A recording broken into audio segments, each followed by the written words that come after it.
Hi friends, ഇന്ന് ഞാൻ വന്നിരിക്കുന്നത് ടച്ചിങ്സിന് പറ്റിയൊരു ബീഫ് ഫ്രൈ ആയിട്ടാണ്. ആദ്യം തന്നെ നമുക്ക് ബീഫ് നന്നായി കഴുകി അത് ഒരു പാത്രത്തിലോട്ട് വെള്ളം കളയാനായിട്ട് മാറ്റി വയ്ക്കാം. നന്നായി വെള്ളം പോയതിന് ശേഷം അതിനകത്തോട്ട് കുറച്ച് ഉപ്പ്, മഞ്ഞൾപ്പൊടി, കുരുമുളക് പൊടി, ഒരു അര സബോള, ഒരു അര തക്കാളി, കറിവേപ്പില, കുറച്ച് മല്ലിയില എല്ലാം ഇട്ട് നന്നായി തിരുമ്മിയെടുക്കാം. നമ്മളിതിനകത്തോട്ട് ഒട്ടും വെളിച്ചെണ്ണ ചേർക്കുന്നില്ല. വെളിച്ചെണ്ണ ചേർക്കാതെ നമ്മളിതിനെ കുക്കറിനകത്തിട്ട് വേവിച്ചെടുക്കുകയാണ്.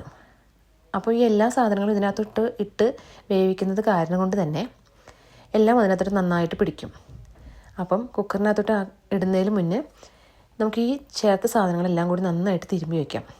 അങ്ങനെ ഒരു തിരുമ്മി 10 മിനിറ്റ് എടുത്ത് വെച്ചതിന് ശേഷം നമുക്കതിനകത്തോട്ട് കുക്കറിലോട്ട് മാറ്റി ഒരു 2 വിസിൽ വരുന്നവരെ നന്നായിട്ട് വേവിച്ചെടുക്കാം.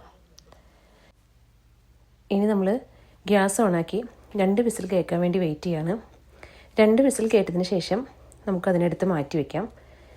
കുക്കറിലെ ആവിയെല്ലാം പോയതിന് ശേഷം നമുക്കൊരു ഫ്രൈങ് പാനിലോട്ട് നമ്മൾ ഈ വേവിച്ച് വെച്ചിരിക്കുന്ന എല്ലാ സാധനങ്ങളും അതിനകത്തോട്ട് ഇടാം.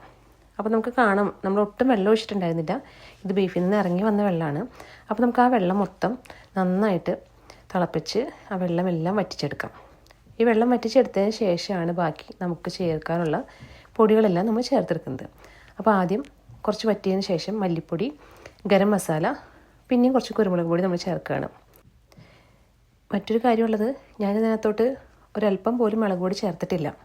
കുരുമുളക് പൊടിയും ഗരം മസാലയും മല്ലിപ്പൊടിയുമാണ് പൊടികളുടെ ഇതിൽ ചേർത്തിരിക്കുന്നത്. അങ്ങനെ വെള്ളം നന്നായിട്ട് വറ്റിച്ച് ഈ മസാലകളുടെ മണമൊക്കെ മാറുന്ന വരെ അങ്ങനെ നന്നായി വറ്റിച്ചെടുക്കാം. അതിനുശേഷം നമ്മൾ അല്പം ബട്ടറാണ് ഇതിനകത്തോട്ട് ചേർക്കുന്നത്.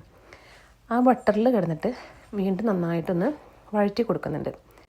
അങ്ങനെ ആ ബട്ടറിനകത്ത് കിടന്ന് കുറച്ച് നേരം കൂടിയും നമ്മളത് വഴറ്റി കൊടുക്കുകയാണ്. നെക്സ്റ്റ് ചെയ്യാൻ പോകുന്ന കാര്യമാണ് ഇതിൻ്റെ ഹൈലൈറ്റ്. നമ്മൾ സവോള കുനുകുനാന്ന് അരിഞ്ഞ് ഇതിനകത്തോട്ട് ചേർത്ത് കൊടുക്കുന്നു. അധികം വഴറ്റുന്നില്ല. അത് കഴിഞ്ഞിട്ട് ജസ്റ്റ് ഒന്ന് മിക്സ് ചെയ്തെടുക്കുന്നുള്ളൂ. ഇപ്പോൾ നമ്മുടെ ബീഫ് റോസ്റ്റ് റെഡിയായി. അങ്ങനെ നമുക്കിതൊരു ബൗളിലോട്ട് മാറ്റാം. നല്ല ടേസ്റ്റി ആയിട്ടുള്ള ടച്ചിങ്സിന് പറ്റിയ നല്ല എരിവുള്ള കുരുമുളക് പൊടി ഇട്ട ബീഫ് ഫ്രൈ ഇവിടെ റെഡി ആയിട്ടിരിക്കുകയാണ്. അപ്പോൾ എൻ്റെ ഈ വീഡിയോ ഇഷ്ടപ്പെട്ടെങ്കിൽ like, share and subscribe. Thank you.